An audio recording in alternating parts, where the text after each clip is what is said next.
Bonjour à tous, j'espère que vous allez bien. Bienvenue sur ma chaîne Catalasso with God. On se retrouve pour une nouvelle vidéo aujourd'hui. Donc on va être encore en pause par rapport à mon témoignage. Vraiment, comme je vous l'ai dit, je laisse les choses se faire. La vidéo d'aujourd'hui va être la suite, on va dire. On va continuer par rapport à la vidéo encore de Qui es-tu?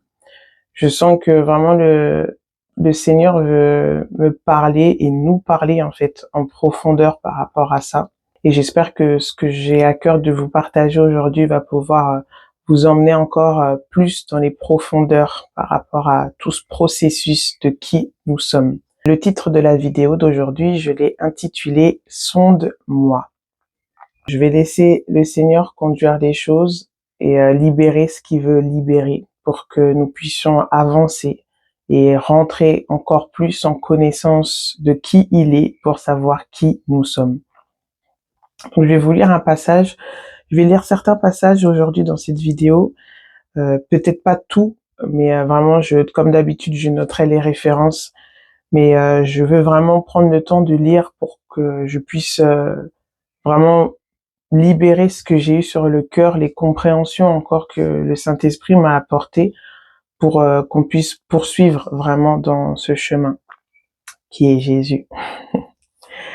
Donc voilà, je vais prendre un premier passage qui va être notre passage de base dans Jérémie 17. Donc Jérémie 17, Jérémie c'est un prophète du temps de la loi, un prophète que Dieu a utilisé grandement pour pouvoir avertir son peuple, pour pouvoir ramener son peuple auprès de lui. Et en fait, le rôle d'un prophète, c'est vraiment de ramener cette réconciliation avec Dieu. C'est vraiment au travers des paroles qu'il donne aux prophètes, c'est pour montrer à ses enfants, et là, à l'occurrence, au peuple qui est le peuple d'Israël, dans le contexte que nous allons lire. Et le Seigneur, comme je vous l'avais déjà dit dans une vidéo, le peuple d'Israël, ce peuple qui s'est choisi pour pouvoir se manifester, pour pouvoir se révéler. Ce peuple qui s'est choisi dans son parcours, dans son chemin, a été beaucoup, de nombreuses fois, rebelle à Dieu. C'est vraiment intéressant. En tout cas, moi, j'ai vraiment ça dans mon cœur. Encore une fois, je suis pas là pour dire, je suis pas pro-juif ou je ne sais quoi. C'est pas ça. Mais de comprendre l'histoire de la parole de Dieu, le processus du peuple d'Israël avec sa marche avec le Seigneur, tout ça nous parle vraiment. Et il y a un passage qui me vient là, dans 1 Corinthiens 10, de l'apôtre Paul, qui dit justement que tout ce que le peuple d'Israël a vécu nous sert d'instruction à nous aujourd'hui. Donc vraiment, moi, c'est quelque chose que voilà, le Seigneur a mis dans mon cœur de beaucoup. J'aime l'Ancien Testament. Pour moi, voilà, c'est l'Ancien Testament, mais j'aime lire l'histoire du peuple d'Israël. J'aime comprendre aussi, en prenant les choses dans leur contexte. Bien sûr, faut pas juste lire et en faire une salade, mais vraiment, j'aime comprendre pour pouvoir après moi-même m'examiner, en fait, pour pouvoir moi-même après comprendre aussi mon processus. Donc voilà, c'était une petite pour commencer.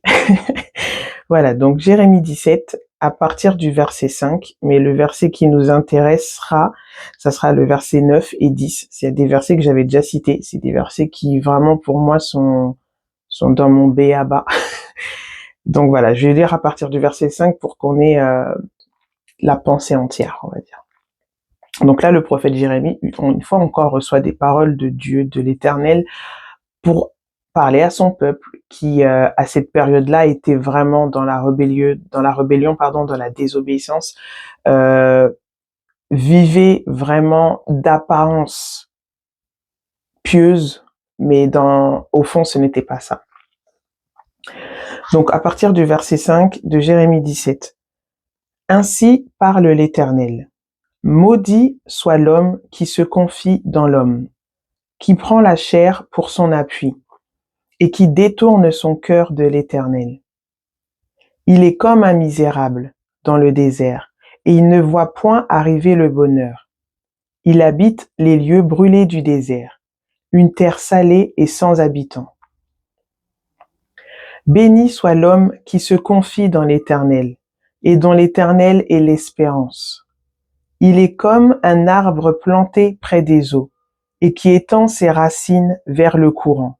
Il n'aperçoit point la chaleur quand elle vient, et son feuillage reste vert dans l'année de la sécheresse. Il n'a point de crainte, il ne cesse de porter du fruit. Verset 9. Le cœur est tortueux par-dessus tout, et il est méchant. Qui peut le connaître? Moi, l'Éternel, j'éprouve le cœur. Je sonde les reins, pour rendre à chacun selon ses voies, selon le fruit de ses œuvres. Donc j'ai voulu lire vraiment ces 5 versets, de 5 à 10, pour comprendre vraiment là où on va arriver. Ici, le Seigneur, au travers de Jérémie, il fait comprendre en fait que, en parlant de son peuple et aussi de l'homme en général, que lorsque l'homme, il se confie en l'homme ou en lui-même, il vit sous une malédiction. Ce n'est pas Dieu qui maudit, mais c'est le choix de l'homme de vivre en se confiant en l'homme, en se confiant à ce qu'il a apporté de main, à se confiant en autrui, en se confiant en ses capacités, en ses compétences, en se confiant en son argent, en se confiant en tout ce qu'il possède. Cet homme-là vit sous une malédiction. Et dans le sens que là, il s'adressait au peuple d'Israël, qui était le peuple, comme je vous l'ai dit, que Dieu s'était choisi. Et il faisait comprendre, au travers de Jérémie, vous êtes sous une malédiction parce que vous vous appuyez sur l'homme, parce que vous comptez sur vos propres forces, parce que vous choisissez de vivre sans moi, l'Éternel dans l'occurrence là.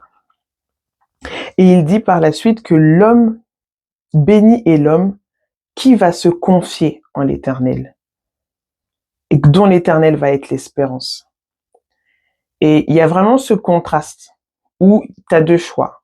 Soit tu te confies en l'homme, et quand on dit l'homme, ça peut être autant quelqu'un, ça peut être l'argent, ça peut être ta situation, ça peut être toi-même. Voilà, tout ce qui est de la nature humaine, tout ce qui est en ta capacité, à ce que tu peux faire ou ne pas faire. Et béni l'homme qui va se confier en l'Éternel. Et dans ça, déjà, on voit qu'on a 2 choix à faire et selon ces 2 choix, il y a 2 conséquences. Une mauvaise, la mort, ou une bonne, qui va être d'être heureux parce qu'on compte sur l'Éternel. Et le verset 9 et le verset 10 qui nous intéressent le plus, l'Éternel dit au travers de Jérémie que le cœur, ici le cœur de l'homme, est tortueux par-dessus tout et il est méchant. Qui peut le connaître? Dans la version Parole de vie, me semble, parce que j'aime bien comparer parfois les versets de différentes versions, Osterwald, Darby, la version anglaise. Mais dans la version Parole de vie, j'ai beaucoup aimé parce qu'il disait que le cœur de l'homme, en gros, il est perdu. Qui peut le guérir? Et quand j'ai lu ça, j'ai dit, ah, ça me parle encore par rapport à le cœur brisé. Et comme je vous l'avais expliqué de mes faibles mots, le cœur brisé fait que toutes ces parties de notre être qui est fragmentée à cause de notre vie loin de Dieu et de ce qu'on a reçu de nos pères, de tout cet héritage physique et spirituel, fait que on vit dans des modes de fonctionnement, justement, qui nous amènent pas la vie, tout simplement. Nous sommes des cœurs brisés. Et dans la version, justement, Parole de vie, il dit, mais qui peut le guérir, en fait, ce cœur? Ce cœur méchant, ce cœur tortueux, ce cœur qui vit et qui fonctionne de manière qui ne lui apporte pas la vie. Parce que il y a une chose que j'ai compris, c'est que en fonctionnant comme ça, c'est à nous-mêmes en premier qu'on se nuit, parce que justement, on ne se connaît pas et on détruit la véritable personne que nous sommes. Il dit, verset 10, « Moi l'Éternel, j'éprouve le cœur, je sonde les reins, pour rendre à chacun selon ses voies, selon le fruit de ses œuvres. » Donc, c'est au verset 10 que vraiment le Seigneur m'a emmené à comprendre des choses, que c'est encore à approfondir, mais voilà, c'est des choses qui m'avaient déjà parlé il y a déjà un peu de temps, quand justement je lisais, parce que j'aime beaucoup lire aussi les prophètes, vu que à l'époque, dans l'Ancienne Alliance, il parlait de la part de Dieu. À l'heure actuelle aussi, mais il n'y a pas que les prophètes, nous sommes tous appelés à proclamer, à libérer ce que Dieu met dans nos cœurs pour amener la vie, justement. Mais du coup, quand je lisais Jérémie 17, Jérémie en soi, c'était, voilà, Jérémie, Ézéchiel, c'est des prophètes, Isaïe aussi, qui ont beaucoup reçu des compréhensions, des connaissances, des révélations par rapport à Dieu, par rapport à comment Dieu voulait que son peuple marche, en fait. Quel était le cœur de Dieu vis-à-vis de son peuple, vis-à-vis de l'humanité aussi. Et quand j'ai lu ça, plusieurs fois, je me suis dit, mais pourquoi tu éprouves le cœur et tu sondes les reins? Le mot rein, en fait, était vraiment en tic-tac, tic-tac, tic-tac dans ma tête. Mais qu'est-ce que ça veut dire? Et encore une fois, faut pas l'oublier que ici, l'Ancien Testament a été écrit en hébreu. Les mots qui sont utilisés sont parfois plutôt bien traduits ou pas de la version originale. C'est pour ça que parfois j'aime bien aller voir le mot hébreu et ce qu'il signifie.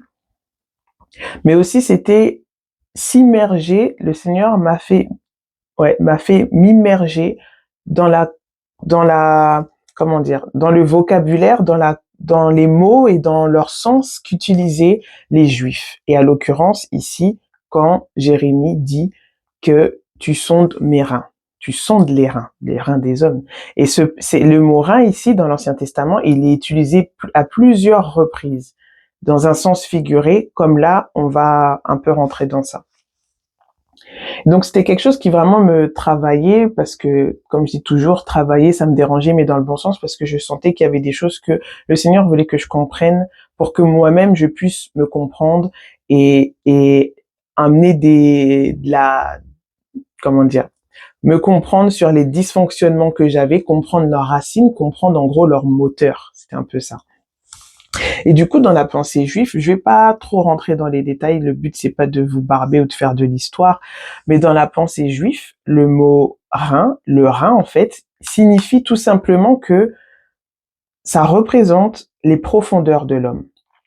Et c'est vrai que quand j'ai vu ça, je me suis dit, tiens, encore une fois, ça vient faire le cheminement par rapport à que tu me parlais du mot leb, le mot cœur, qui représente les profondeurs de l'homme intérieur, qui nous sommes véritablement. Donc ce mot rein, dans la pensée, dans la mentalité, j'ai envie de dire juif à cette époque, représente le mot rein représente les profondeurs de l'homme, ses émotions. C'est les mots qui sont utilisés. Ça représente les émotions, les profondeurs de l'homme, ses profonds désirs et ses profondes pensées. Et quand j'ai lu ça, ça m'a vraiment, je me suis dit, ah ouais, quand même. Seigneur, quand tu dis ça, certes, dans le verset, on le comprend, qui sondent les cœurs et les reins. Mais il y a vraiment cette profondeur, en fait, dans laquelle il veut nous emmener. Aller dans cette profondeur. Sonde-moi.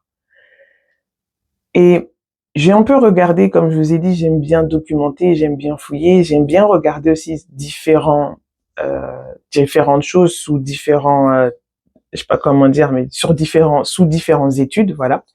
J'aime bien aller dans la psychologie, dans la médecine.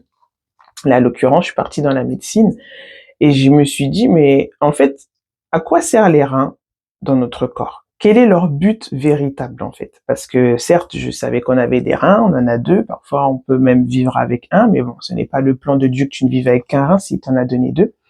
Tout ce que Dieu fait est bon. Mais je me disais, voilà, je suis partie regarder à quoi sert véritablement le rein, quel est leur fonctionnement. Et en regardant, je vous invite à regarder sur Google, je mettrai peut-être une petite fiche là dans la vidéo. Mais les reins, en fait, leur but ont un but important même. Leur but est d'amener la filtration dans notre sang. Ça, déjà, quand j'ai lu ça, j'ai dit, ok. Donc, le rôle du rein est de filtrer. Filtrer quoi? Filtrer toutes les déchets, tous les conneries, en fait, qui vont vouloir s'infiltrer en nous. Dans le sens que il disait que voilà, le rein, il va venir en gros nettoyer, purifier ton sang, purifier tout ce que tu vas manger, tout ce qu'il va boire, et ça va être un peu le réservoir qui va stocker toutes les conneries et qui va être ensuite évacué par la vessie en fait. Tout ça est relié. Et que certes, il est dit des personnes peuvent vivre avec un rein par rapport à si on a des souffrances d'insuffisance rénale ou autre. Mais encore une fois, ce n'est pas le but de Dieu, parce que Dieu ne souhaite pas que tu sois malade, et encore moins qu'on t'enlève, qu'on te fasse une ablation d'un rein. S'il t'en a créé avec 2, c'est pour en avoir 2 et vivre avec 2 reins.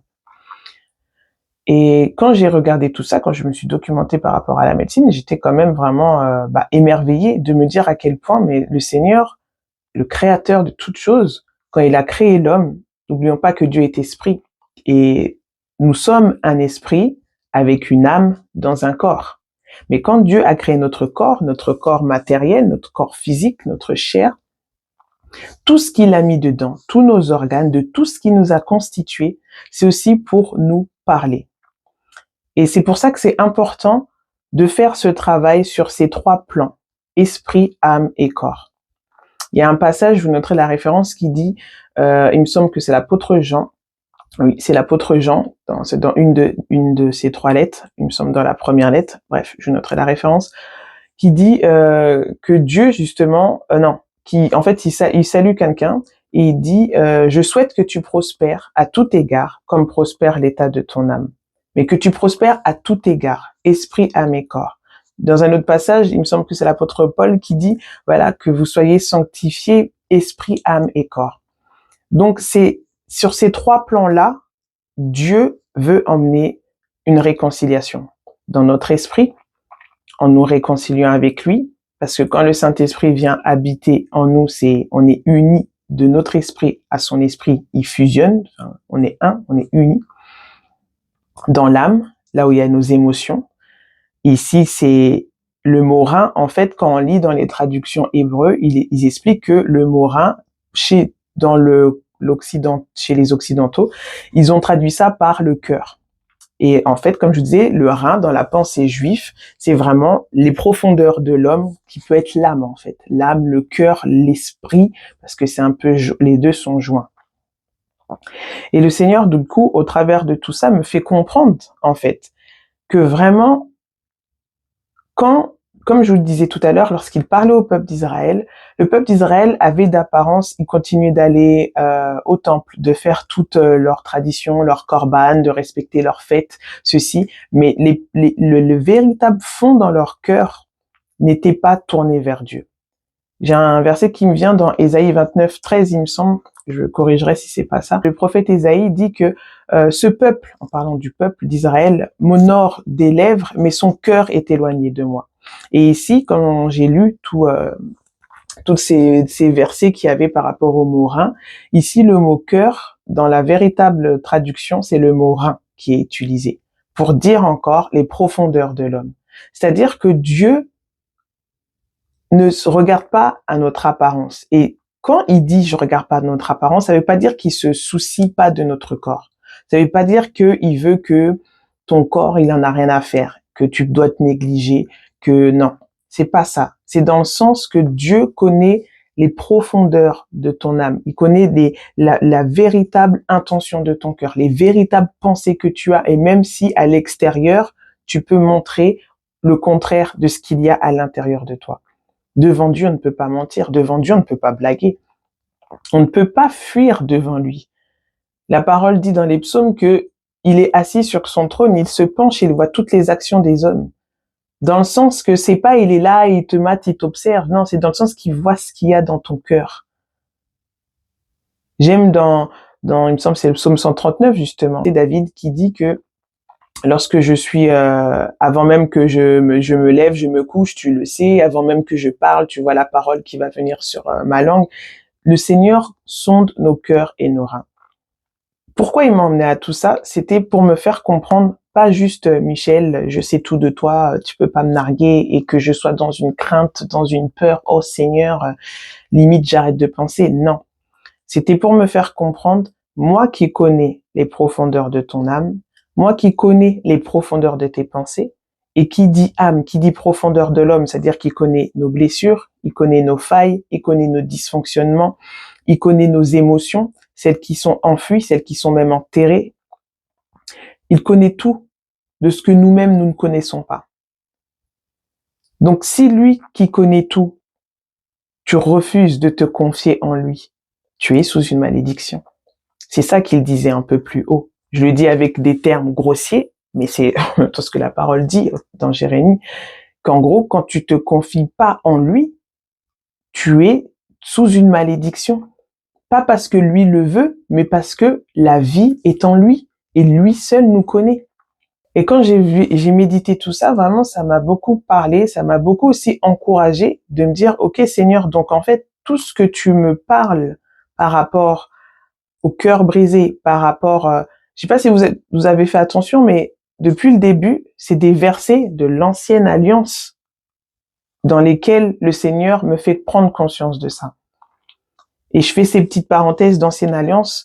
Il y a l'apôtre Paul qui dit que justement, les choses qui a été faites sous la loi dans l'ancienne alliance, c'est l'ombre des choses à venir. C'est-à-dire qu'on ne peut pas négliger tout ce que Dieu a dit, a parlé, tout ce que le peuple d'Israël a vécu, parce qu'en fait, c'est des choses qui viennent nous refléter une réalité d'aujourd'hui, que nous pouvons vivre aujourd'hui avec le Saint-Esprit, parce qu'à cette époque-là, le Saint-Esprit n'était pas répandu.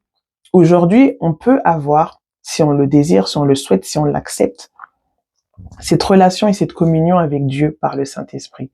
Et je sais que, je dis ça pour des personnes qui ne connaissent rien de tout ça, qui peuvent se dire, ouais, mais non, c'est pas possible. Je comprends. Humainement, intellectuellement, c'est dur à comprendre et à concevoir. Mais pourtant, c'est réel. C'est véritablement réel. Et pour ça, il suffit juste de le demander, tout simplement. Et vous verrez dans les prochains épisodes, on verra encore comment le Seigneur va conduire les choses, où je vous raconterai la suite de mon témoignage. Comme je vous l'avais dit dans la première vidéo de C'est quoi Catalasso, cherche, tu trouves, demande, tu reçois, frappe, on t'ouvre. Ces phrases, au début, je les trouvais tellement, excusez-moi le terme, mais ouais, tu te fous de moi, quoi. Genre, je cherche, je trouve. Mais en fait, c'est véritablement vrai. Et je le partage parce que je l'ai expérimenté, parce que je le vis, parce que je le comprends de plus en plus dans les profondeurs. Au fur et à mesure qui nous emmène à comprendre quelque chose, il va aller encore plus loin, parce que le but, c'est que toutes nos profondeurs, les profondeurs de notre âme, de notre cœur, on puisse laisser Dieu les sonder. Mais encore une fois, là, on a notre choix. Dieu ne force personne. Dieu ne va pas s'imposer à toi. Mais il est là. Comme je vous le disais, et c'était vraiment, je sentais que c'était vraiment le Saint-Esprit qui me disait, voilà, est-ce que tu le veux? Est-ce que tu désires cela? C'est le cœur de Dieu, en fait. Mais après, nous, est-ce qu'on le veut? Ça, c'est autre chose. Et tout ça revient aussi par rapport à la dépendance affective. La dépendance affective est le moyen de fonctionnement dans lequel on peut vivre au travers de la dépendance affective, fait que on va chercher toujours des choses que seul Dieu peut nous donner. Et ça vient encore confirmer, entre guillemets, je sais pas si c'est les bons termes, mais ça vient, voilà, appuyer le passage que je viens de lire où il est dit que maudit l'homme qui se confie en l'homme. Parce que dans la dépendance affective, tu vas rechercher tout à l'extérieur, lorsque Dieu veut venir en communion avec toi à l'intérieur, dans l'intimité. Comme Jésus, il a dit, va dans ta chambre, ferme la porte. C'est pas que la symbolique d'une chambre, d'une pièce. C'est très bien aussi d'avoir sa pièce de prière, d'avoir cet endroit où voilà, tu te recueilles, ou tout simplement au pied de ton lit, tout simplement. Faut pas chercher à te construire des cabanes dans les bois. Si tu peux le faire, tant mieux. Mais dans le sens que tout se passe à l'intérieur de toi, dans ton cœur. C'est dans ton cœur que vient se faire cette rencontre. Du coup, par rapport à tout ça, je blablate avec le Seigneur. Quand je dis je blablate, voilà, on parle comme je parle avec vous, je parle avec lui. C'est tellement simple, en fait, la relation avec le Seigneur. Je lui parle pour qu'il m'explique, parce que la question qui m'est venue, c'était pourquoi l'homme, justement, d'où vient ce dysfonctionnement, en fait? D'où vient que que dans nos reins, dans l'intérieur de nous-mêmes, dans nos profondeurs, il y ait tout ça. C'est quoi la véritable racine? C'est quoi le fondement qui a emmené toutes ces bizarreries en nous? Et pour cela, le Seigneur m'a conduit dans Genèse, la Genèse. J'adore le livre de la Genèse. C'est passionnant et en même temps, c'est plein de compréhension à recevoir, en fait, pour le reste. Donc, on va relire un passage, je vais vous le lire, dans Genèse, au chapitre 3. Donc, pour ceux qui connaissent, entre guillemets, qui lisent la Bible, qui lisent la parole, savent le contexte.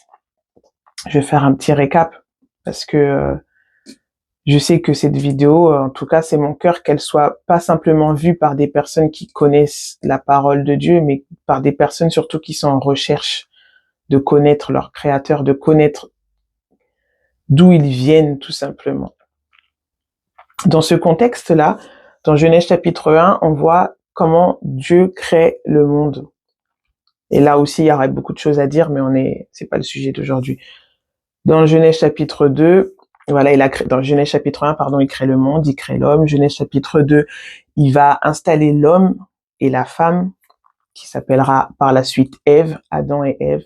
Il va l'installer dans le jardin d'Éden, qui est un peu la symbolique pour moi quand je dis paradis, parce que voilà, c'est avec nos mots humains, mais c'est pas les véritables termes. C'est des termes que la religion a utilisés, mais pour moi, c'est pas les termes à utiliser. Bref. Mais voilà, le jardin d'Éden représente un peu ce lieu dans lequel nous sommes en communion avec Dieu, parce qu'aujourd'hui, le jardin d'Éden n'est pas sur cette terre. Comme on dit le paradis sur terre, non. Le paradis, si on peut utiliser ce mot, le seul endroit où il peut être, c'est à l'intérieur de toi, c'est à l'intérieur de moi. Parce que tout se passe à l'intérieur. Mais bon, on va pas parler de ça aujourd'hui. Bref, donc Genèse 2, il place l'homme et la femme dans le jardin d'Éden. Il leur donne, voilà, l'autorité. Dans Genèse 1, il leur dit, voilà, il leur donne d'être des dieux sur la terre, de dominer, de régner, pas de dominer en tyran, en Hitler ou je ne sais quoi, non, de dominer pour emmener le règne de Dieu, pour que la paix de Dieu demeure, la bonne domination dans l'amour, dans la douceur, dans la justice, celle de Dieu, celle de son cœur à lui, parce que l'homme et la femme sont faits à l'image de Dieu. Et dans Genèse chapitre 3 vient le premier malheur de l'humanité, lorsque l'homme et la femme vont désobéir. Parce que, je répète, Dieu avait donné un seul, même l'interdit, voilà, après c'est par rapport à moi les compréhensions que le Seigneur me donne, mais voilà, je vais parler grossièrement dans le sens que, pour que ça parle à tout le monde. Dieu avait donné une seule restriction à l'homme, c'était de ne pas manger de l'arbre de la connaissance du bien et du mal. Et il lui avait bien dit, si tu en manges de ce fruit, tu mourras. Mais ici, la mort dont Dieu disait, c'était pas tu crèves. C'était une mort où tu ne pourras plus bénéficier de ma présence. Pas parce que Dieu le voulait, pas parce que Dieu avait mis des règles, mais parce que il savait, et tout en laissant le choix à l'homme, soit tu dépends de moi, ou soit tu vas compter par tes propres forces. C'est ça, en fait. Et du coup, l'homme avec la femme, on va pas toujours accuser la femme, les deux vont désobéir. Ils vont manger de ce fruit, sous la séduction du serpent, qui représente le diable, Lucifer. Et suite à ça, là on va lire. Donc Genèse chapitre 3, à partir... Parce que j'ai pas envie de vous faire trop de lecture, mais on va lire quand même à partir du premier verset. Genèse chapitre 3. Le serpent était le plus rusé de tous les animaux sauvages que l'Éternel Dieu avait fait. Il dit à la femme, « Dieu a-t-il vraiment dit, vous ne mangerez aucun des fruits des arbres du jardin ?» La femme répondit au serpent, « Nous mangeons du fruit des arbres du jardin.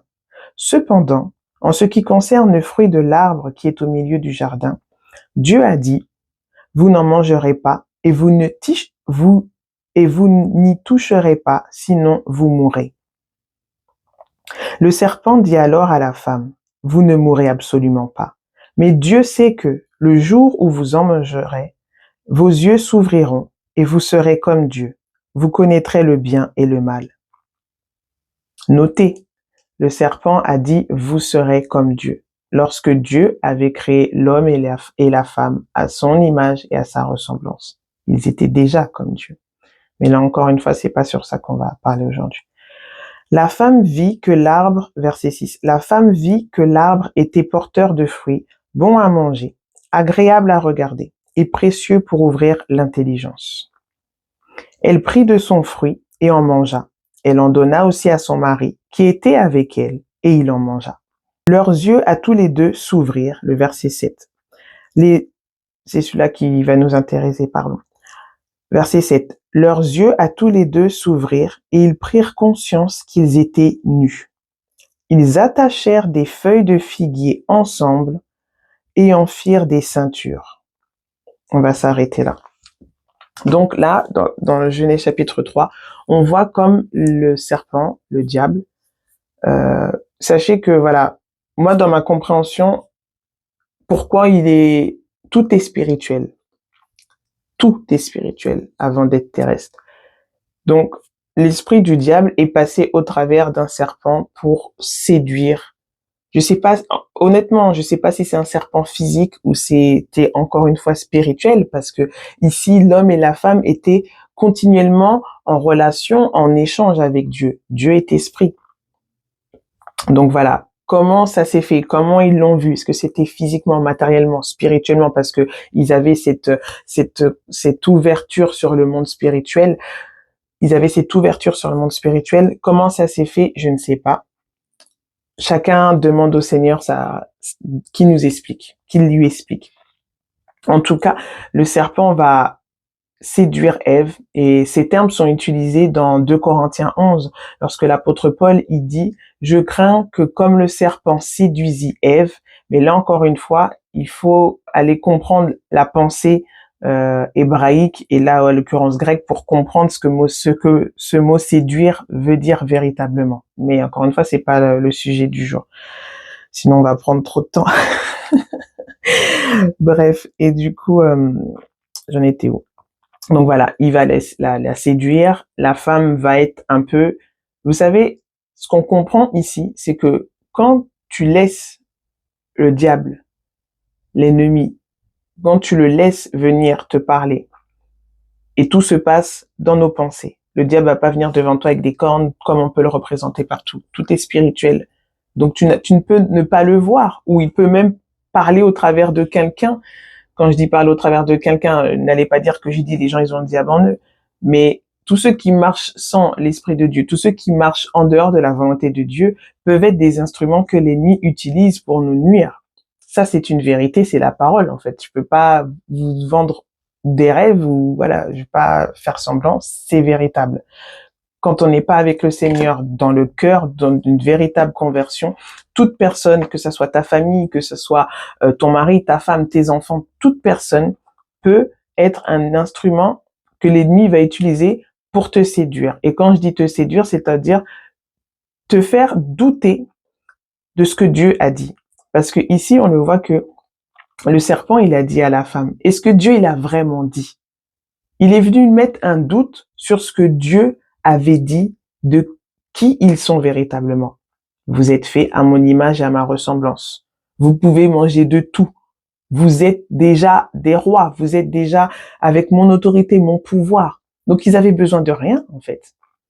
Mais le diable, quand il est venu parler à Ève, il est venu mettre un doute dans sa pensée, dans son esprit.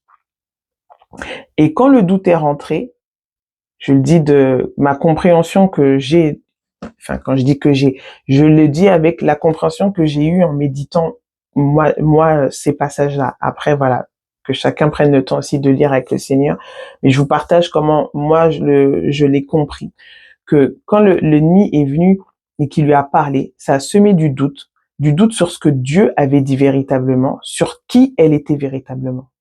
Donc le qui es-tu, sur son identité. Il est venu semer ça. Et vu que le doute, elle l'a laissé, tout est vient premièrement de notre pensée, comme je l'avais déjà dit. Elle l'a laissé rentrer. Et ça a fait que après, l'arbre de la connaissance du bien et du mal, qu'elle voyait tous les jours, qu'elle croisait tous les jours, qu'elle avait déjà vu ses fruits, qu'elle savait déjà la taille qu'il avait, la grandeur qu'il avait, je ne sais pas comment il était, mais elle voyait l'arbre. Ça faisait déjà peut-être, je ne sais combien de temps qu'elle le voyait. Mais quand là, le doute est rentré, quand là, les mensonges de l'ennemi sont venus pervertir sa vision qui devait être la même que Dieu, là, soudainement, la femme, elle voit que l'arbre, il est bon, il est agréable. Elle ne le voit plus comme avant. Elle ne le voit plus comme quelque chose de mauvais pour elle et pour son mari. Et c'est là que le Seigneur me faisait prendre conscience, tu vois, dès que l'ennemi vient, dès que le diable vient mettre du doute en toi, dès qu'il vient, là je reviens à nos fondements, à notre jeunesse, à notre enfance, dès que l'ennemi vient ramener des choses dans ta vie pour détruire ton identité, les abus, la violence, les drogues, les mauvaises fréquentations, l'héritage de nos familles, la sorcellerie, tout. Dès que l'ennemi vient mettre toutes ces choses-là, tout c'est Dieu a-t-il réellement dit que tu dois être heureux? Dieu a-t-il réellement dit que ceci? Dieu a-t-il réellement dit que cela? Tout ça, ça vient fragmenter. Quand je dis fragmenter, non, c'est pas le bon mot. Tout ça, ça vient en tout cas notre fondement qui est notre identité à l'image de Dieu, qui nous a fait parfaitement avec amour. Tout ça, ça commence à s'ébranler, à s'émietter. Ouais, du coup, à se fragmenter. Et ça fait que maintenant, au lieu d'avoir la vision de Dieu, on commence à voir comme le diable, lui, veut qu'on voit. Et forcément, ça a emmené là la femme à manger de l'arbre. Et elle en a donné à son mari qui, je le répète, ce que la parole dit, il était à côté d'elle. C'est pour ça que quand j'ai lu ça, petite parenthèse, je me suis dit, mais attends, si le frère là, si le gars Adam là, il était à côté d'elle, donc le serpent n'est pas venu d'une manière physique. Je sais pas, hein. Peut-être, voilà, je dis ce que je pense. Peut-être vous l'avez, voilà, partageons. On n'est pas là, je n'impose rien, je partage. Mais je me suis dit, si le gars là, il était à côté d'elle, ça se trouve, il était en train de ramasser des pâquerettes ou des pissenlits, j'en sais rien. Si là, le gars, il était à côté d'elle, ça veut dire que lui, il n'a pas vu le serpent. Ça veut dire que c'est pas dans ses pensées que le serpent est venu, mais dans les pensées de la femme. Ce n'est que ma pensée, ce n'est que ma compréhension. Partageons. Donc voilà. Suite à ça, donc le Seigneur m'a fait prendre conscience comment notre identité est biaisée par les mensonges de l'ennemi. Et c'est ce que je vous disais avant dans les autres vidéos, dans la vidéo qui est tue et dans la vidéo aussi de la dépendance affective qui, je pense, on reviendra aussi dessus parce qu'il y a d'autres profondeurs sur la dépendance affective, mais voilà, je devais parler des grandes lignes. Fait que tout ça nous écarte de notre véritable image qui est celle de Dieu. Et suite à tout ça, je vais pas trop rentrer dans les plus, mais la parole nous dit que, voilà, au verset 7, les yeux de tous les deux s'ouvrirent, ils prirent conscience qu'ils étaient nus, ils attachèrent des feuilles de figuier ensemble et s'en firent des ceintures. Et en fait, c'est par rapport à ce mot ceinture que le Seigneur m'a fait comprendre encore des choses par rapport au verset de base que je vous ai expliqué de Jérémie 17, le verset 9 et le verset 10 qui nous intéressaient, où Dieu sonde les cœurs et les reins. Revenons dans le contexte. Vous savez, moi, quand je médite, j'aime bien scénariser, j'aime bien imaginer. Et c'est ce que ça veut dire la méditation, la méditation dans son sens profond. C'est imaginer, concevoir, voilà, se faire son film, quoi. Tu lis un truc, tu te fais ton film.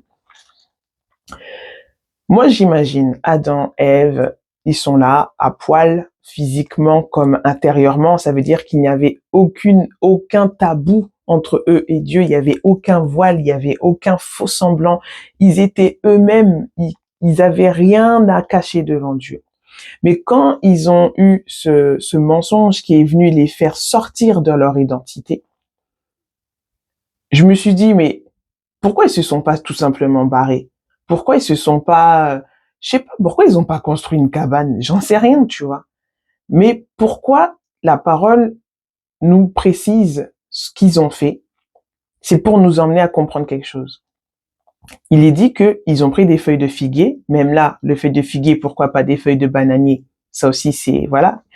Ils ont pris des feuilles de figuier, ils ont tissé ces feuilles ensemble, parce que, encore une fois, il faut lire, là, je lis ma Bible, mais moi, j'ai lu avec toutes les différentes versions. Et je sais plus si c'est dans Darby ou Osterval où il dit que, je sais plus, je noterai, mais il dit que justement, ils ont cousu ensemble. Donc en fait, ils se sont mis dans un commun accord. Ok, là on a fait ça. On se rend compte que voilà, c'était pas simplement une désobéissance où j'ai fait ce qu'il ne fallait pas faire, mais il y a eu vraiment un identitairement, je parle là parce que je parle dans la continuité de l'identité, de notre identité véritable qui est à l'image de Dieu. Identitairement, il y a quelque chose qui a été vraiment renversé en eux. Et ça leur a fait peur. Ça leur a fait peur.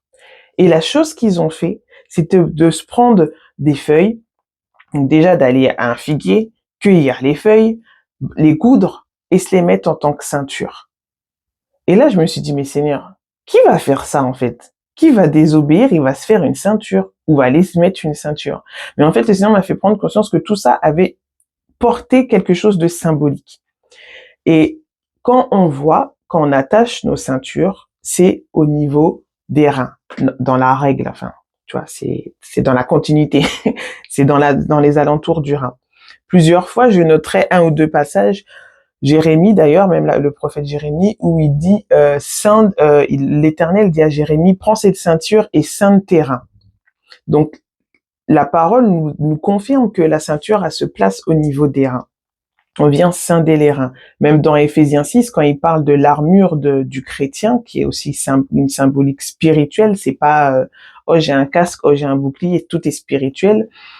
Quand il parle de l'armure du chrétien, il parle de la ceinture de la vérité qui se maintient sur nos reins. Et en fait, le Seigneur me fait prendre conscience que pourquoi ils ont fait cela, c'est parce que une fois qu'ils avaient péché, une fois qu'ils avaient désobéi, une fois qu'ils sont sortis de leur identité, c'est vraiment ça en fait. C'est pour ça que je vous dis, c'est pas juste désobéir, machin. C'est une fois qu'ils sont sortis de leur identité, ce que Adam et Ève ont fait ensemble dans un commun accord, ils ont caché leurs reins. Ils ont construit une muraille autour de leurs reins.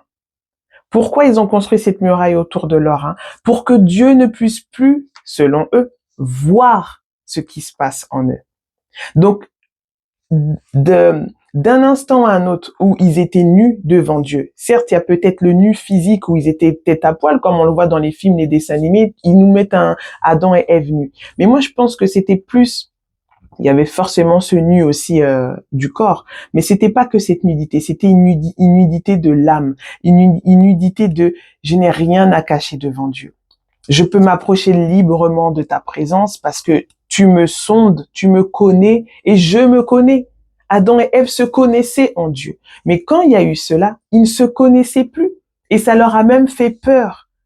Et c'est là que le Seigneur m'a montré, tu vois, au travers de tout ce que l'ennemi fait, le fondement et l'arme même fatale de l'ennemi, c'est la peur. Quand tu ne sais pas qui tu es, même si tu t'en rends pas compte, comme moi, je vous l'ai dit, dans mon mode de fonctionnement, je fonctionnais comme une dure, je faisais ma KRA, je faisais ma wesh, tout ce que tu veux là. Dieu merci, c'est passé. Mais toute mon apparence dure, plus j'avance avec le Seigneur, plus le Seigneur me montre que le fondement, c'était la peur. Peur d'être abandonné, comme je l'ai parlé dans la dépendance affective. Peur d'être rejeté. Peur d'être trompé. Peur que d'être pas être bien pour ma famille.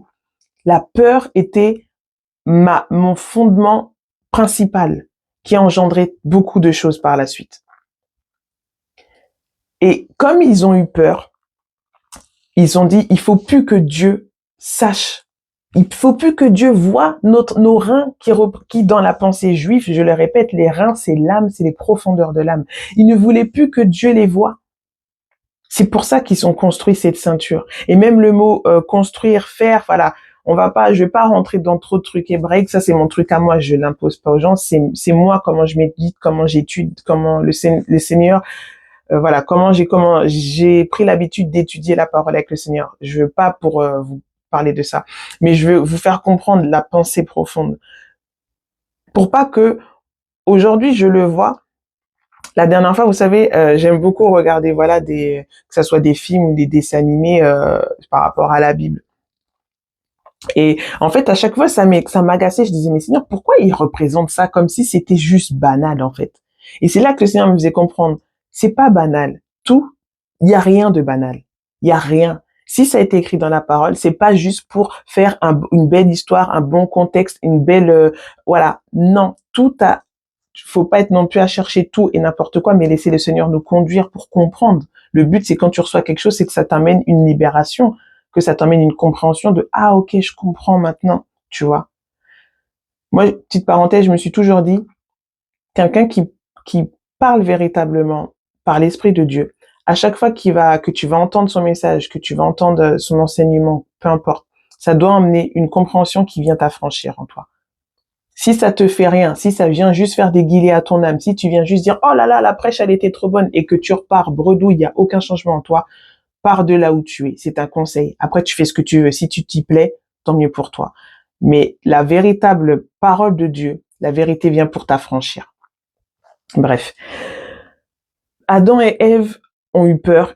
Ils ont construit cette ceinture qui venait cacher les choses. Et ça, c'est pour moi, ça a eu un tel impact, en fait, quand le Seigneur m'a fait prendre conscience de ça, pardon. Je me suis dit, ok, Seigneur. Et en fait, moi, ça me parlait premièrement pour moi. Comme je cachais qui j'étais. Et quand je dis le qui j'étais, je ne savais pas qui j'étais. Mais je cachais tout mon mal. Je cachais tous mes maux. Je m'empêchais, je cachais toutes mes émotions, la tristesse, la peur. Parfois, j'ai vécu des situations où je sais qu'intérieurement, je me disais, là, ça se trouve, je peux mourir. Des fois où je me suis retrouvée dans des bagarres, où je me disais, là, si je me prends un coup de couteau ou je tombe sur la tête je sais même pas si je vais sortir de cette bagarre. Mais j'y allais quand même parce que mes émotions, en gros, c'est comme ça que le Seigneur m'a fait comprendre, tes émotions, elles étaient sous ta ceinture et tu les avais serrées. Serrées, serrées, serrées. Et quand il m'a fait comprendre ça, je me disais, mais Seigneur, vraiment, c'est dingue, quoi. Et il me montrait après la ceinture. Il me dit, tu vois, ta ceinture. Comment je sais pas comment on appelle les gens qui font les ceintures. C'est pas des cordonniers, mais on peut ramener nos ceintures chez les cordonniers, mais bref, les gens qui font des ceintures. Pourquoi ils ont voulu faire une ceinture avec l'écran? Ça veut dire que tu peux, selon la taille de ta taille, soit tu vas aller plus loin ou soit tu vas plus près de la boucle. Et il me disait, tu vois, c'est ça. Il y a des humains, parfois, tu vas être au premier cran, d'autres au deuxième, d'autres au troisième. Mais en fait, plus tu vas serrer ta ceinture, plus ça représente en même temps aussi l'épaisseur de cette ceinture qui est là, qui enveloppe tes reins, qui enveloppe, quand je dis les reins, encore une fois, qui enveloppe le fond de tes émotions, de ton âme, de tout ce qui est à l'intérieur de toi. Mais ce que Adam et Ève ne savaient pas, c'est que devant Dieu, rien n'est caché. Il y a un verset dans la parole qui dit que nulle créature n'est cachée devant lui. Aucune. Aucune. Rien. Et de même, si nulle créature n'est cachée devant lui, nous ne pouvons rien ne cacher à Dieu. Mais encore une fois, Dieu force personne. Dieu n'impose rien à personne. Mais quand j'ai compris ça, vous savez, vous verrez dans la suite avec mon témoignage, pour moi, ça a été très dur de m'ouvrir à Dieu. Il y a eu ce début, comme je vous l'ai raconté dans les épisodes Dieu ou le diable, où j'ai commencé, mais comme il y a eu cette déception, les verrous que j'ai mis par la suite, ça a été très dur pour moi de les déverrouiller. Parce que, encore une fois, Dieu ne force personne. Dans le sens que, quand tu marches avec le Seigneur, tu dois recevoir, accueillir même, j'ai envie de dire, et honorer le Saint-Esprit, parce que tu deviens sa maison, comme il est dit dans 1 Corinthiens 3. Tu deviens la maison du Saint-Esprit. Maintenant, le Saint-Esprit, il te dit, est-ce que tu me laisses la liberté d'aller dans les profondeurs de ton être pour te montrer qui tu es, pour te montrer ce qui ne va pas. Et encore une fois, pas pour te juger, pas pour te critiquer, pas pour t'enfoncer, pas pour te condamner, mais pour te rendre libre. Et ça, ce processus-là, pour moi, il a été épisodique. Je savais qu'il fallait, mais c'était très dur. Même si je disais Seigneur, je veux, mais le mode de fonctionnement était tellement ancré que ça a été très dur pour moi d'en arriver là, d'en arriver même là à vous parler de ma vie en fait. Pour moi, tout ça, c'est comme si c'est OK Seigneur, j'ai totalement enlevé ma ceinture et elle n'est même pas restée sur ma taille détachée. Je l'ai jetée, je l'ai brûlée parce qu'aujourd'hui, je sais que ce n'est la fille d'avant, ce n'est pas qui je suis en fait. Celle que je suis, elle est en lui et elle ne cesse qu'à se découvrir. Et c'est ça le cœur de Dieu. Il veut que tu te connaisses en lui, mais pour cela, il faut que tu enlèves ta ceinture. Je sais pas avec quel matériau tu l'as construit de manière figurée. Elle est épaisse, plus ou moins épaisse, dure, plus souple, j'en sais rien.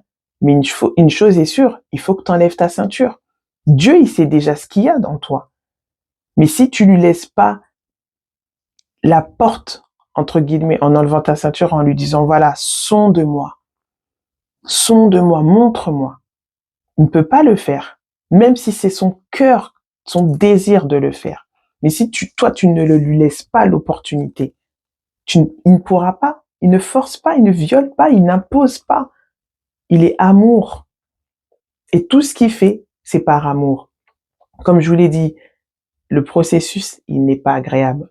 Quand le Seigneur te montre, le Saint-Esprit te montre les véritables pensées de ton cœur, quand il te montre la jalousie qui est en toi, quand il te montre le mépris qui est en toi, quand il te montre l'envie qui est en toi, quand il te montre l'orgueil que tu as. On a tous de l'orgueil, mais il y en a.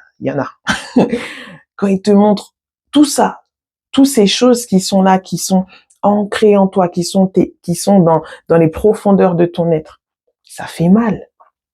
Mais encore une fois, c'est pour t'affranchir. Et on le voit après, je veux pas lire, mais quand Dieu vient, il cherche à rencontrer Adam et Ève comme il le faisait habituellement. Et là, eux, ils sont là, ils ont fui, ils sont cachés. C'est pour ça que Dieu, il dit, Adam, où es-tu? Parce que Adam, il avait mis la ceinture. Tu crois que Dieu ne savait pas où était Adam? Il est Dieu, frère, sœur, non. Est-ce que tu crois que Dieu ne savait pas où était Adam? Ça me fait penser là, encore une fois, voilà.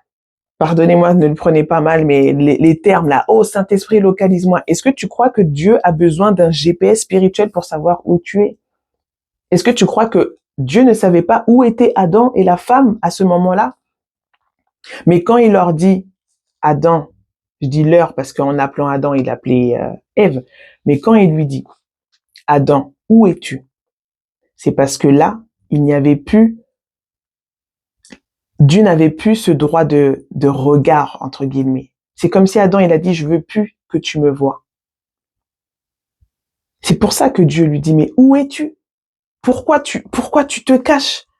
Pourquoi tu ne veux plus que je te sonde? Parce que quand Dieu sondait l'homme, la parole dit, je noterai le verset où il dit que, c'est l'apôtre Paul quand il dit que l'esprit de Dieu, je crois que c'est dans Romains, bref, l'esprit de Dieu sonde les profondeurs de Dieu, de même que l'esprit de l'homme sonde les profondeurs de l'homme. Mais l'esprit de Dieu te connaît. Dieu te connaît. Comme on l'avait lu dans le psaume 139, Dieu nous connaît. Depuis le sein de notre mère, il nous connaît. Il sait d'avance tout ce que nous allons vivre. Il sait d'avance toutes choses. Il n'est surpris de rien. De rien du tout. Mais vraiment de rien. C'est pour ça qu'on doit lui faire confiance d'ailleurs. Parce qu'il connaît déjà toutes choses. Nous, on connaît rien. Et c'est là qu'il m'a dit, quand je lui demande où es-tu, c'est parce que cette ceinture était là. Et cette ceinture peut représenter autant des choses dans nos vies, dans nos fonctionnements, les dysfonctionnements, mais elle peut aussi représenter des choses dans notre environnement et surtout dans le milieu, encore une fois, j'aime pas dire ce terme, chrétien. On peut être là parce que, vous savez, petit truc, Adam et Ève étaient toujours dans le jardin d'Éden. Hein. Ils se sont pas retrouvés en Tanzanie ou je ne sais quoi là. Ils étaient toujours dans le jardin d'Éden. C'est comme l'image où tu peux être dans un lieu chrétien, charismatique, protestantique, tout ce que tu veux là, chrétien, religieux, mais Dieu il te voit pas. il y a cette ceinture qui peut être le symbolique aussi du voile qu'il y avait dans le temple entre le lieu saint et le lieu très saint, qui par la mort de Jésus a été déchiré de haut en bas. Et Dieu aujourd'hui, au travers de ce que je voulais vous partager, je sens le Seigneur dire dans mon cœur de te dire, où es-tu? Et ce n'est pas une question pour te flageller, pour te condamner. Mais Dieu t'appelle parce que il veut que tu puisses le laisser te sonder. Et dans ce sonder, c'est que le Seigneur, notre Créateur, qui nous a fait à son image, le Créateur qui nous a fait à son image et à sa ressemblance, veut se voir en nous. Et quand je dis ça, la parole dit que la création entière soupire après la révélation des fils de Dieu. Dieu veut pouvoir se voir en nous au travers de Jésus-Christ. Dieu veut pouvoir se mouvoir en nous. Dieu veut pouvoir impacter au travers de nous. Dieu veut pouvoir parler au travers de nous. Dieu veut pouvoir aimer au travers de nous. Dieu veut pouvoir juger au travers de nous. Dieu veut être en nous. Mais s'il y a la ceinture, il ne peut pas le faire. Où es-tu? Où es-tu même dans tes temps d'intimité? Où es-tu? Et je te dis pas de lire ta Bible du matin au soir, de prier du matin au soir. Non. Où es-tu dans ce cœur à cœur avec Dieu il veut te rencontrer? Comme il pouvait rencontrer Adam et la femme continuellement, à tout moment, il pouvait le faire il y a eu la ceinture. Cette ceinture que eux-mêmes, ils se sont cousus. Alors, tu sais, il y a des choses qu'on coud, c'est pas par notre propre force. Enfin, il y a des choses qu'on coud, ce n'est pas de nous-mêmes, on ne l'a pas voulu. Comme je vous le disais, il y a un héritage spirituel, il y a un héritage de famille avec lequel on est et qui est là malgré nous. Mais il y a des choses qui, plus on chemine, on se coud nous-mêmes. Des feuilles que nous-mêmes on prend et qu'on coud. Et on dit c'est ma ceinture. Je viens renforcer ma ceinture. Et je parle autant dans la vie de tous les jours, mais autant et surtout même dans le milieu chrétien. Beaucoup on est là et beaucoup on a nos ceintures. Entre nous-mêmes et vis-à-vis de Dieu même. Et tu peux servir et tu peux même manifester des dons. Dieu ne se repent pas de ses dons. C'est pas ça qui impressionne. Le prophète Jérémie, il parlait au peuple de Dieu, il parlait pas aux étrangers. Il parlait à ceux qui se présentaient devant le temple, ceux qui faisaient des sacrifices. Mais en même temps, la parole dit qu'ils ont plein d'idoles dans leur cœur. Où es-tu? Est-ce qu'on peut aujourd'hui dire, oui Seigneur, sonde-moi, viens me montrer ce qui ne va pas. Et encore une fois, ce n'est pas pour nous mettre à terre, c'est parce qu'il veut nous libérer.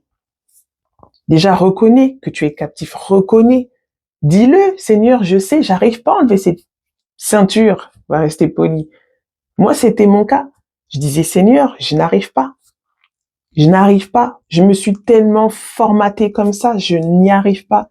Mais mon âme criait à ça. Et crois-moi, la parole dit que Dieu entend les cris du malheureux et il le délivre.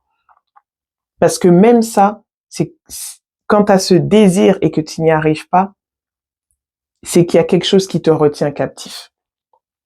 Que tu le comprennes ou pas, que tu le veuilles ou non, c'est véritablement ça.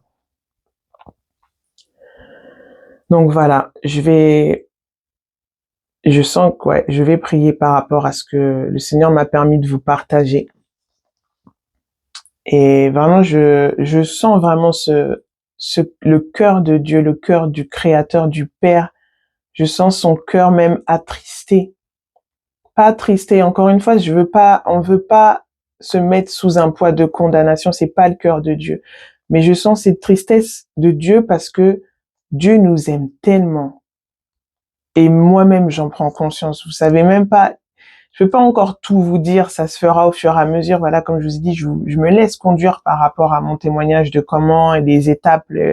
En ce moment, je sens que c'est ça qui est sur mon cœur, où le Seigneur nous appelle alors à cette rencontre. Il nous appelle aussi à faire le choix, abandonne certaines choses, jette ta ceinture ou détache cran par cran. Mais en fait, c'est ça. Je sens tellement ce cœur que il nous aime, quoi. Il nous aime. Et le Seigneur est attristé quand quand il peut pas, quand il ne peut pas parce que lui ne le veut pas, mais quand il y a ce refus, quand il y a ces blocages. Parfois c'est intentionnel de notre part, parfois c'est pas intentionnel. Mais le Seigneur nous appelle aujourd'hui. Où sommes-nous? Où sommes-nous? Parce que nous devons, à la base des bases, être en lui et lui en nous. Nous devons ne faire qu'un. Et c'est à cela qu'il nous appelle. C'est c'est ça qu'il a mis sur mon cœur au travers de cette chaîne. Pas de juste vous raconter ma vie pour vous raconter ma vie, mais au travers de ce que j'ai vécu, on donne que ce qu'on en a au travers de mon témoignage. C'est la réconciliation que je vis avec lui, avec moi et avec nous, lui et moi. Et ça, c'est sur tous les plans, esprit, âme et corps. Donc Seigneur, vraiment, je te remercie parce que tu nous aimes. Et je veux vraiment que, au travers de ce que mes petits mots, voilà, parfois j'ai pas les bons mots pour exprimer ce qu'il y a dans mon cœur, pour exprimer ce que tu mets sur mon cœur. Mais je te demande, Saint-Esprit, vraiment de venir encore frapper à la porte des cœurs. Je te demande, Saint-Esprit, de venir murmurer au cœur de tes enfants, au cœur de ces jeunes, de ces moins jeunes, que tu les aimes et que tu veux retrouver cette relation, cette intimité, cette communion parfaite avec eux. Et Seigneur, je prie contre toute dureté de cœur, tout ce qui vient avec les cœurs endurcis, comme moi-même j'avais le cœur endurci. Tout ce qui vient aussi avec cette puissance qui vient t'endurcir, qui veut toujours te fermer à la voix de ton Dieu, à la voix de ton bien-aimé, de ton époux, du bon berger. Que toute cette puissance puisse se taire maintenant. Tout ce qui empêche, Seigneur, cette personne qui va écouter, tout ce qui l'empêche de répondre à ta voix, tout ce qui était muselé, toutes ces mains qui sont mises sur les bouches maintenant, je les retire. Et que maintenant la voix puisse être libérée. Que maintenant elle puisse s'exprimer. Que cet homme, que cette femme puisse s'exprimer devant toi. Car je déclare que oui, nous avons libre accès au trône de la grâce. Tes bras sont grands ouverts, Seigneur. Tout ce qui vient encore avec les peurs même de s'approcher de Dieu, les peurs d'être frappé par Dieu, les peurs parce on voit Dieu comme quelqu'un de méchant, comme quelqu'un de dur, de sévère, comme on a pu avoir un père dur ou une mère dure. Seigneur, je prie que toutes ces peurs maintenant puissent se taire et que cette personne puisse s'avancer de toi. Tout ce qui l'empêche de s'exprimer devant toi. Que maintenant qu'elle soit totalement libérée de ça.